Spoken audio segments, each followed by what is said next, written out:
நீ புரிந்த தியாகமானது தன்னலமற்ற செயல். உன்னை என் கழுத்தில் சுமந்து உனக்கு நான் பெருமை சேர்க்கவில்லை வாசுகி. நீயே இந்த சிவனுக்கு பெருமை சேர்க்கிறாய். சுயநலமின்றி சமுத்திரத்தை நீ கடையும் பொழுது எனது விருப்பத்திற்கிணங்க கயிறானாய். அதை நான் என்றும் மறவேன் வாசுகி.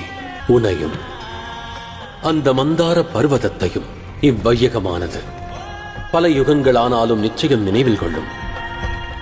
நீங்கள் இருவரும் உலகத்தில் நிச்சயம் அனைவராலும் பூஜிக்கப்படுவீர்கள்.